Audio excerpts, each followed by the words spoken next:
Indiana Jones. It's a podcast about Indiana Jones. Every movie, 1 minute at a time. Indiana Jones Minute. Welcome back to the Indiana Jones Minute, the podcast in which we celebrate and discuss the film Raiders of the Lost Ark 1 minute at a time. I'm Tom Taylor. I'm Pete Mummert. I'm Gerald Christopher Marcus Porter. And I'm Brett Stillo, flying wing pilot. Welcome back, Brett. Yeah, I just made it back, just barely. Yeah, Herman how did your dope run go? Herman was shaken. It was ugly. I hope it wasn't our fault. No. Okay. It's Herman's fault. He's Yeah, got really. we need to do an intervention on Herman Goring, but that's another story. That's another Indiana Jones adventure. But right now we're doing minute 77 of Raiders, and minute 77 begins with Indy coming up with a rotten plan, and it ends up with a large, bald, eager Nazi about to join a fight. And this minute starts with Indy and Marion hunkered down behind these barrels, watching the plane. And Indy says, "Okay, they're getting it out of here on a plane. By the time the Ark is loaded on there, we'll already be on the plane." Sounds good to me. I'm like, there's no... You can see just by looking at it. Like, I don't even know where they're going to put the Ark. Where are they going to fit anyone who's not the pilot in that plane? Yeah, it's after know- they just said there's no fuselage Yeah. on the We flying also- wing, man. And we also know if we're watching these movies chronologically from the time that they're set, we know that Indy doesn't know how to fly or land a plane. Oh, that's true. Oh, so yeah, like even if his plan was to knock out Frank Marshall and take over the plane, then he wouldn't even be able to. That's sad. It's just What a classic. dumb archaeologist. The most valuable archaeological relic of all time. Oops. Well, at least I got it. I got it so I could crash it. It's classic Indy. Make it up as he goes along. Yeah, that's true. I bet you the dude doesn't even have a syllabus. Michelson, chapters, let's say 4 and 5. Yeah, just whatever.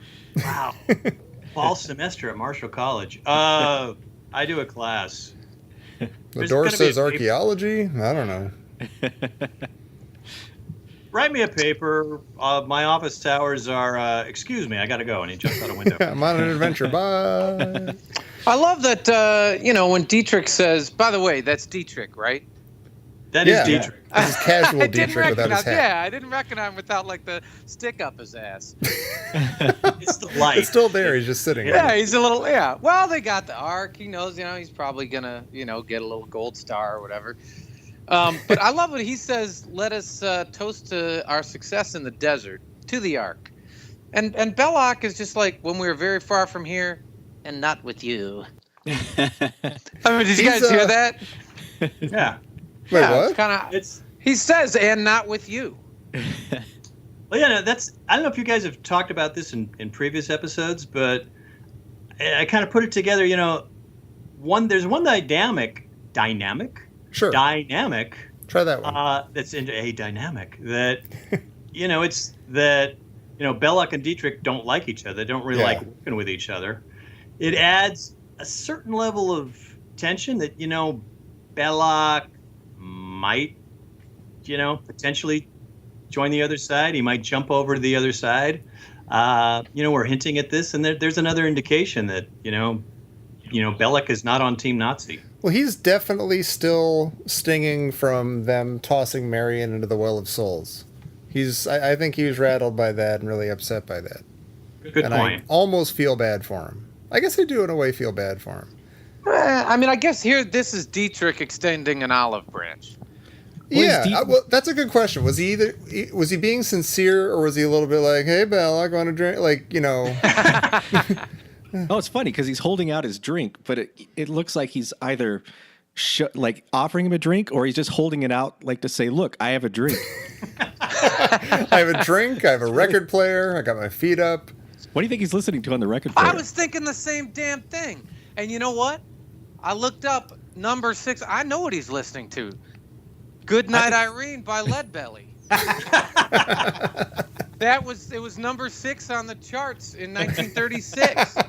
It's either that or he's listening to Billie Holiday's Summertime. What's weird is we have no idea what he's listening to because you can't hear it at all. See, I think he's listening to the soundtrack of the movie. Oh, maybe. I will cue up the scene where I taunt Belloc with a drink. And I'll be in perfect sync with it. Let's talk Wolf Kahler for a minute. Okay. I've seen this cat, in 6 or 7 different movies. It's come up and there's Wolf Kahler. Guess what he always plays in every movie? Like a mousy school teacher? Close. Huck Finn? He's always wearing a uniform. Like a telephone operator, like a lineman, yeah. Yeah, he's a bellboy in everything I've ever seen him in. You got typecast. I kind of wonder what that's like when, the casting director calls you in and say, hey, we got a great part for you. Yeah. You're going to play this guy and, you're going to work, you're going to work behind the scenes. And by the way, what size uniform do you wear? Well, better that than William Hootkins, who's like, okay, do I play fatty, tubby, chubby, neat? What's his name? Good point. I guess I'd rather be a German officer every time. Yeah. I feel terrible saying this, and I mentioned this before, but German always sounds like monkey to me. And I can't. What does the guy say in this, Pete? Oh wait, I was going to ask you the same thing before you answer that, because this is Are you talking about Gobler's line? The guy who walks up to? Because this is the German I always go to when I'm imitating German. I say exactly what he's saying. Something about Kameraden werden. Ja, das Flugzeug ist bereit, Herr Major. Es kann beladen werden. Plane's ready, Major. It can bloat it. Wait, what does he say? What is it? He says the plane's ready, Major. It can be loaded. So I'm saying it can be loaded when I say Kameraden werden? Pete speaks monkey. Gerry, we have a lot of German listeners. Shut up. Oh. You're insulting an entire nation. It won't be the first time you These said that. Germans don't care if we kill each other. They're not going to listen to our podcast. So speaking of insulting an entire country, Yeah. who are all these people on the hillside? Like, are That's they just coming out to watch the fun? Yeah, that is super weird. There's like they're just dotting the hillside. Is that who you're talking about? Yeah, they're all just quietly watching. Yeah. Because there's in the background there's like oceans of people being like marched away or something, or they're just walking away or something. But then in other parts, they're just like they're lined up on the hill, way off in the distance, like miles away. It's very weird. Close encounters, yeah. Yeah, it is close encounters. Although I don't know if you guys have seen any of the behind the scenes stuff. Spielberg had to make really, really intricate models of this whole set back in the day, and there are pictures of him towering over this giant model of Tanis with the airplane, like the flying wing in the background. Oh yeah. And I think they had 2,000 tiny little figures that dotted the model, and it's amazing. Like, I'll put this picture on the website. Is that really necessary? Like, it looks exactly like the movie, and I think this gives him a lot of freedom that we're going to see in the next couple of minutes, sort of to plan his shots. Yeah. That's cool. I guess that's the way to do it. Figure out exactly what you're doing before you get there. Unlike Indiana Jones. Yeah, exactly. I was wondering if this tent that the Bella comes out of right at the beginning of this part, if that's the tent, like I see typewriters and things in there. I wonder if that's the tent where they sent the communique that the U.S. intercepted. If they sent that from that exact spot. Like, oh, we found Tanis. Let them know. That's actually Lawrence Kasdan's tent. Yeah, that's where he wrote that communique into the script. Yeah. That first German mechanic has the largest monkey wrench I've ever seen. That's a huge wrench. It's a big monkey wrench. Yeah. It is. Yeah. Well, let's back up just slightly. Like, we see Indy, climbing onto the plane. And the pilot, we should note, is Frank Marshall, co-producer of this movie. I think they just tossed him in there last minute. They said, here, put this helmet on and you're the pilot. And, but yeah, this mechanic guy, I don't buy him as a mechanic or as an actor because he calls Indy down, and like Indy's starting to come down. He's about to kick the guy in the face, and the guy is like supposedly menacingly like sort of hitting the wrench into his into his hand. You know, like, okay, you're gonna get it, but he does it very, very lacklusterly, as though he is actually concentrating on when he's supposed to recoil from the fake kick, and it doesn't come across as sincere. Well, and or valid. that's a pet peeve of yours. Like we had this conversation before, like when Marion is kind of smashing her hands together in the bar. Oh no, I love that. Yeah, you do, but I mean, how you say you never really understood when people are like pounding their fist into their hand in a back alley, like getting ready to, fisticuff it up. Well, this gesture I would understand even more. I would understand it better if it was done like see me hitting this thing into my hand. I'm going to hit you with it next. I'm demonstrating that this thing can impact another thing. Whereas like the fist and the hand thing is like, I'm going to polish my fist and it's going to be all shiny when I punches. But yeah, thus begins this awesome plane fight, which we love. Well, yeah, and the reason I brought up the sort of Spielberg with this really intricate model is the super amount of planning that went into this allowed them to, they basically improvised this entire fight. Really? And Whoa. Spielberg likes to talk about how this was his very favorite scene to make in the movie because they literally just made the whole thing up as they went along.